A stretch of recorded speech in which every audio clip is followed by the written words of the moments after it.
stuff they were messing about was nothing but lies. Teaching me to be a liar.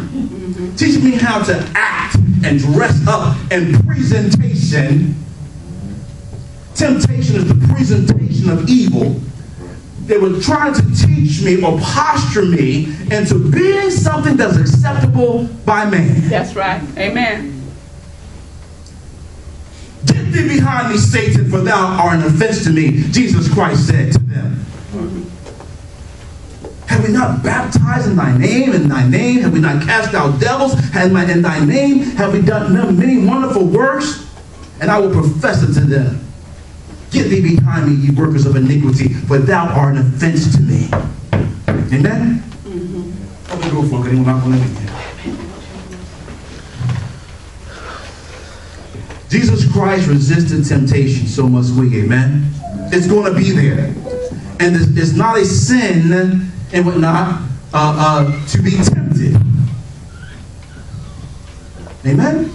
Get over yourself and confess to somebody that you're tempted with that money. Many people that mess around move to Idaho. Ain't nothing in Idaho but potatoes. And the reason why they move because someone dangled some greenbacks for the company. I need for you to sell your soul to me for some loot. Break the family up, put hardship on themselves. All of a sudden they can't play golf no more, they can't enjoy a movie no more because they sold their soul to the company. Now they're in Idaho with their wife and children miserable. Amen? Wasn't nothing wrong with that man dangling that money in front of you. It was wrong for you not to be in Jesus Christ to the point where my God shall supply all my needs according to his riches and glory. I don't have to go nowhere. My little piece of $55,000 I'm making ain't a lot of money these days and these times. But my car all right. My little piece of house all right. I'm soccer coach. I'm taking swimming lessons with the kids, and I love my church family. Souls are getting saved left and right. I'm teaching Bible school and Sunday school. You know, the money looks good over here, and I'm tempted. Bless the Lord. But I see the things of God that's going on in my life, and I'm going to make a decision. I'm praying about what should I do. God's telling me to stay. Amen. It ain't wrong for nobody to try to, well, it's wrong. It may be wrong. But don't be saying that the temptation in and of itself is the issue. Your response, your relationship with the temptation is the issue. Amen? Amen. Jesus Christ was tempted, yet did not sin. Amen? Amen. You will experience many reasons of temptations in your life. Amen? Amen. Everybody in here got something that's tempting. And some of it is white collar temptation. Amen? Where it's acceptable in society. You know what I mean? That you move the decimal point over this area with your taxes and claim your sweatpants as uniform. You know what I mean? You doing some fancy things and the temptation to do this and it will work out for you and you go to the gas station and you go to the gas pump. Somebody left their receipt in the gas machine, got $105 on it. You take that receipt, put it in your pocket, turn it into your accountant. Amen. That's white collar yielding to temptation. Amen. Some people got issues with drugs. Amen? There's some churches that are flip-flopping and floundering right now just on sexual temptation alone. Just busting the church apart. Amen? Yeah. You don't see pastors preaching on sexual immorality and fornication and whoring too much. You know why? Because some of them whores are my singers. Amen? Yeah.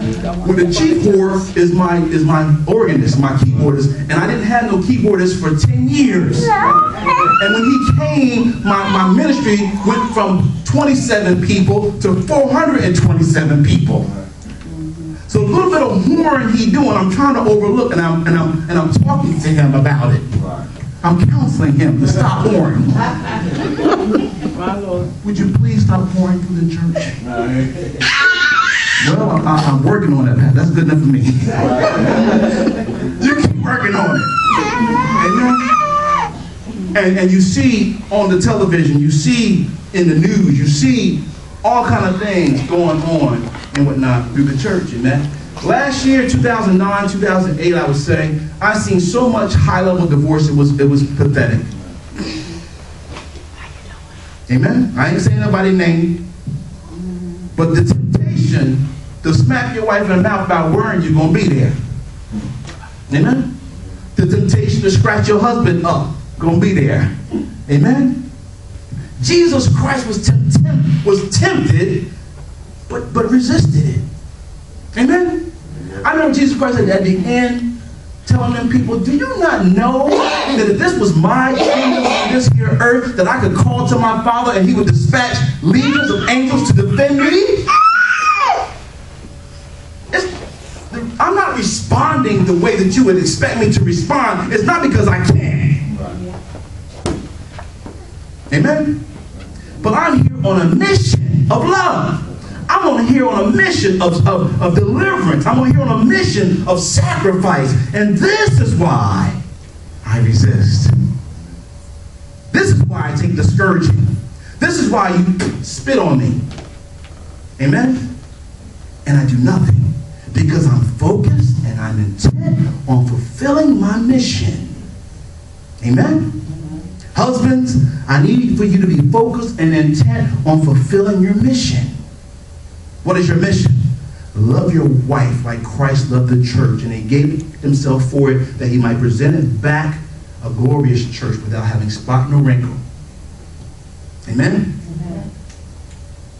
He either loves himself, loves his own body, and he don't do nothing to hurt his own body, but nourishes it and do this type of stuff to make it right. Amen? I don't know if when I married you guys that I used the analogy, I don't care how bad my pinky finger hurting me. I ain't taking no knife and cutting it off. That's right.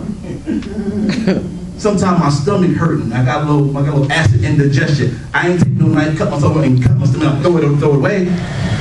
I start rubbing it, and I might cringe over with it. Maybe some Tylenol, HB, some Peptol, Pepto-Bismol, some Zantac 65. I'm gonna do something to try to heal it and nurture it. I ain't cursing it. That's right. I ain't telling it to get out of my life, because if it gets out of my life, I'll be dead shortly. Right. Do you not know, old man, that when you try to hurt your wife, you're hurting your own body, you're damning and dooming your own self? Don't yield to that temptation, but resist it. Amen?